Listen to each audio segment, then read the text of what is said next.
Have you ever been at an airport, just looking out the window at one of those massive passenger jets, and thought to yourself, there's just no way that should fly? It seems impossible, right? Like it's defying gravity itself. Well, today, we're going to pull back the curtain on that magic. Let's dive in and really get a handle on the incredible science that lets us conquer the sky. Just to wrap your head around the scale we're talking about, look at this number, 500,000 kilograms. That's what a modern commercial airliner, like an Airbus A380, can weigh. I mean, that's like stacking 350 cars on top of each other. Think about that for a second. Which of course brings us to the biggest question of all, the one that stumped people for centuries. How in the world does something with that much mass not only lift off the ground, but then just cruise along nice and easy at 35,000 feet? Well, the answer isn't just one thing, it's a beautiful, delicate balance of forces. To really understand flight, you have to picture this. Every single second an airplane is in the air, it's locked in a constant, high-stakes tug-of-war, a physical battle between four fundamental forces of nature.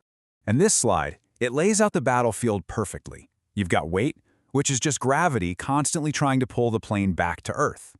Fighting against that, you have the upward force of lift. Then, you've got the engines creating thrust, pushing the plane forward, while drag, that's just air resistance, is trying to hold it back. For plane to fly, it's simple. Lift has to be stronger than weight, and thrust has to be stronger than drag. It's that basic, and at the same time, that incredibly complex. So, if winning that tug-of-war is the name of the game, how do we create that all-important force, lift? Well, the secret, the absolute heart of how a plane flies, is hidden in the genius shape of its wings. And this special shape has a name. It's called an airfoil. Just look at it. It's not a flat plank, right? It's engineered with this distinct curve on the top, and it's much flatter on the bottom. This very specific design is a marvel of physics, and it's all about playing games with the air that flows around it. Okay, so let's break down exactly how this works, because this is the big aha moment. As the plane moves forward, the air hits the front of the wing and splits. Now, because the top is curved, the air going over it has a longer way to go than the air underneath. So what does it do? It speeds up. And here's the brilliant part, figured out by a guy named Bernoulli. Faster moving air creates lower pressure. So you end up with low pressure above the wing and higher pressure below it. That difference creates a net upward force, and that, my friends, is lift. The higher pressure literally pushes the entire wing and the 500,000 kilo plane attached to it up into the sky. All right, so lift has beaten weight. We're off the ground. Awesome. But that's only half the battle, isn't it? A plane is pretty useless if it can't actually go anywhere or be controlled. And that's where power and precision come into play. To get those wings moving fast enough to make lift in the first place, you need that forward force we talked about, thrust. Propeller engines are basically just huge, powerful fans that grab air and throw it backwards. Jet engines are a bit more dramatic. They suck air in, squeeze it, set it on fire with fuel, and then blast it out the back at incredible speed.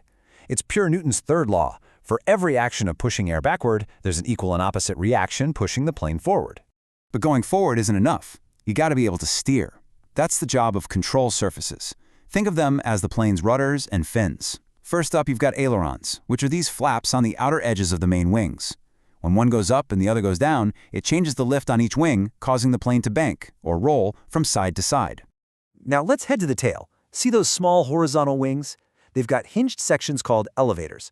By moving these up or down, a pilot can push the tail down, which makes the nose point up, and you climb. Push the tail up, the nose points down, and you descend. This up and down motion is called controlling the plane's pitch. And the final piece of this control puzzle is the rudder. That's the big vertical fin on the tail. Just like on a boat, it steers the nose of the plane left or right. We call that movement yaw. So you've got roll, pitch, and yaw. And by using these three control surfaces together in perfect harmony, a pilot has complete, graceful, three-dimensional control over that massive machine.